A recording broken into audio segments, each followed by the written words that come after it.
Another rotation in the first 2 years was going to Green Lane Hospital, which of course was really up there in leading with the world in heart surgery, bypass surgery, Barratt-Boys and his team,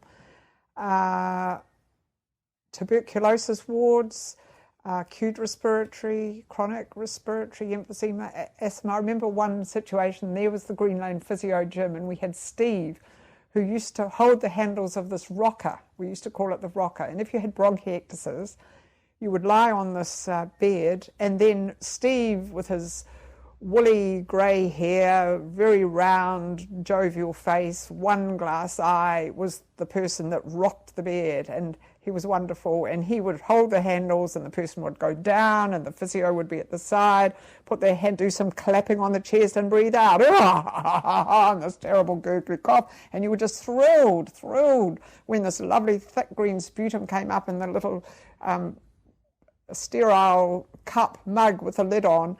And back he'd go up and down and shake and vibrate and, and pressure on the chest. It was, you didn't think you'd ever get rewards for doing such work. So that was, all very great learning. But when it came to it, I always remember one day standing at the window and looking at my watch and thinking, when's afternoon tea? The afternoon seems very long and a bit dragging out here. And I think I had a moment of thinking, I don't really think I want to be a respiratory therapist. I think I'm a little not quite into it as much as I'd like to be. And again, I therefore made sure of my next move that I was in another area where I was clinically a bit more interested, like neurology. So, of course, the lure of going overseas is always there. My friend Gay Jackson and I got on the Himalaya P&O Orient line to go to England, stopped off at ports on the way, arrived in Southampton to the bitter cold, and had to find jobs. Well, physiotherapy, yes, that's a good job to get a physio position, but why not try something else? So we went into Bayswater, and there was a notice,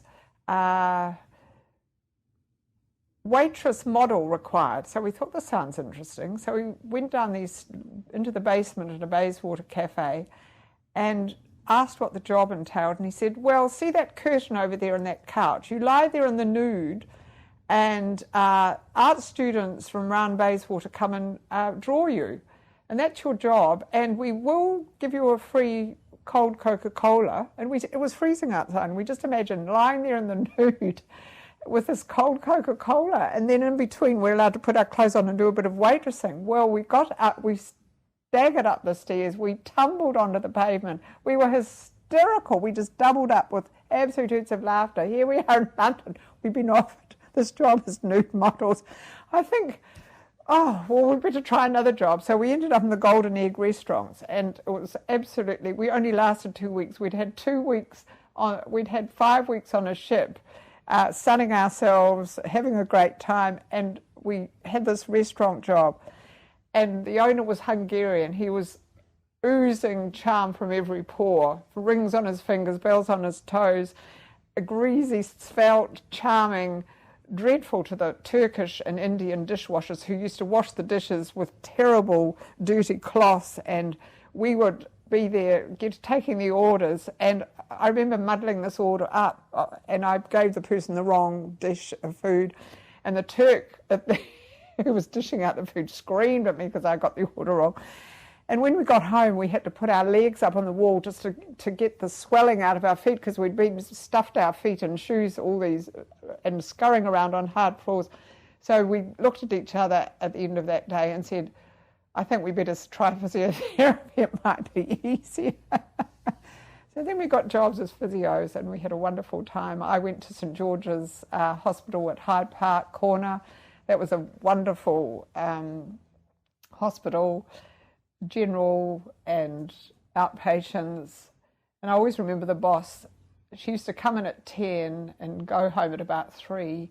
and sit in her office and do nothing. And I thought, gosh, we're all working pretty hard around here. And what is our boss doing? She seemed to be having the life of Riley. So we weren't very impressed with that. We were used to physios working quite hard. However, that was a great stepping stone into other things. And then we left London. I went to Edinburgh and worked at the Royal Infirmary in Scotland. And while I was there, I was only there for 4 months. Gay and I went up together and stayed with relatives, which was marvellous. We had a wonderful Christmas and worked there at that hospital, which was really interesting. But it was at that time I thought I'd like to get a job in Germany. I had a very good friend, Angela Adams, who was working in Germany, and she got me a job at a neurological hospital in Freiburg, in Breisgau, in Schwarzwald, in the Black Forest area of Germany. And my German was not good. I'd had sixth form only 1 year at school and wasn't at all good. I was met by a Frau Oberon, the matron of the hospital, met me at the station. It was snowing. I had these beetle boots from Edinburgh, which were narrow, pointy-toed things, which were totally hopeless, got wet, were cold, no warmth. My feet were crouched into these boots, thinking it was absolutely hopeless. And I was marched off to the nurses' home, where I was to live for 5 months, as I had this work in this neurological hospital. Well, when they looked at my credentials from the Physiotherapy School of New Zealand and my German ability, which wasn't great, they decided that rather than fling me straight into the physiotherapy world, they'd let me work with the sisters down in the basement on the electrotherapy sort of side of it. And that was their job. They were trained nursing sisters, but they used to do the electrotherapy. So my job was to put these huge electrodes into this enormous bath of fichtenaddle, which was black forest extract, like Barratt-Boys, that green stuff. So there was this foaming bath, and this is my job as a pseudo-physiotherapist. All these electrodes around the bath perimeter, it was all plugged into a current, and these debilitated patients used to come down, they'd be hoisted into the bath or lifted by about 3 people, lie back with this electrical current circulating, and then we had to clean it all out and do this and that. Now the other thing, one little incident I remember in my physiotherapy, semi-physiotherapy role, there was a big hose that said stoßen or drehen, and stoßen means to push and drehen means to pull. And one day I had the hose sort of there in my hand, and I, for some reason, pushed instead of pulled. Well, what happened? Next minute the hose went shooting up to the roof, but it just happened to coincide with Schwester Maria, who walked through the door and who was in her beautiful little starched white, brilliantly white starched hat and beautifully white starched uniform. And all the water deluged and landed all over her body, and it went straight down her whole body. She was a drowned rat, and all she would say is, "Mein Gott," hand to head, "Mein Gott, Katharine, Katharine, oh, mein Gott," and rushed out to change her clothes. And I didn't know whether to laugh or cry. It was hysterical when I think of it, drowning the boss of the electrotherapy department.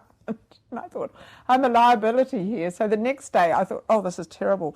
I'd met a nice German girl called Monica Fischer, who was a wonderful physio, and she eventually did medicine. And she said, and coincidentally, her father had been killed in the war, and my best friend, Douglas, my best friend's father, had been killed in the war. When I went to her house just for a little weekend, I looked at their house and I thought of my friend's house in Oamaru, where her mother and the family used to live, both with widows, and the houses were so similar and the circumstances so similar that it was just an amazing link with this lovely physio, Monica Fischer.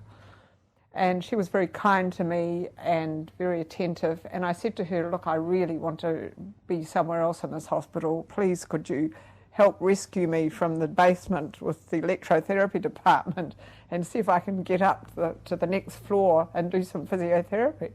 So I went to see Frau Bühler.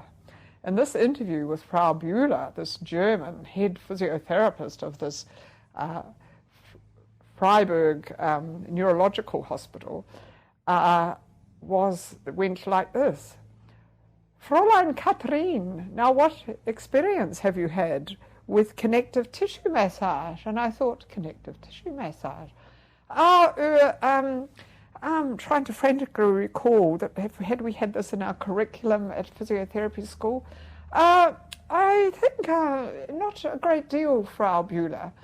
But I said, I do know about proprioceptive neuromuscular facilitation.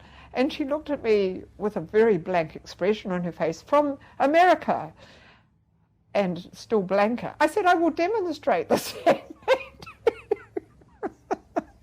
So I took her arm and did some Betty Rather manoeuvres of PNF and stable rhythmic stabilizations and hold, relax, and don't let me move you and don't let me push you. And I said, this is to help patients get better midline and balance. And, she said. So she gave up after that and she decided to give me a chance. So I was aligned with Monica, my friend, who was in pediatrics. And this is the first time that I had ever seen all these neurological patients en masse, and they were having a course. And there was a balcony and a gym that you looked down on. And one day I was up in the balcony area, and they had this course with this man called Hedges from Holland. And he was running what used to be, I suppose, was then a Bobath course. And they had all these neurological patients lined up, and I was peering down from the balcony, looking at all these strange and wonderful manoeuvres, what they were doing with these patients while all the students were working. And I thought, this looks quite interesting. And I always remember the first little boy patient I had, or little fellow who had cerebral palsy. I had no idea what to do with him. Monica showed me a few things, how to get him sitting, how to roll, help him to roll. He was stiff as a board, but he had the most angelic, gorgeous face. He had the wonderful mother. And I really made contact with that little Harley. His name was Harley. And I thought, what lovely work. If only I knew a bit more. I don't know what I'm doing. I'm like a technician. I just follow what Monica says to do. And I'm not sure exactly why I'm doing it and why for, but that made him do a bit better, what she told me. Oh, yes, he sat up a bit straighter. Oh, look, I could stand him if I did that, just following on with what she told me. And so I was allowed to stay there, and for that 5 months I then ended up working with neurological patients, stroke patients in the ward, and multiple sclerosis and Parkinson's patients, and children. So I was very happy because I decided that was my thing, to be in neurology. Now, in the Parkinson's, let me just say something about the Parkinson's patients. I was amazed with what they were doing in the gym. They had all these patients, about 6 of them, and they did a group scenario, and they were doing really rhythmical work with them, and I was very impressed with that. And overall, it was a very key experience because it got me knowing where I wanted to be for the next part of physiotherapy, and that was a good thing.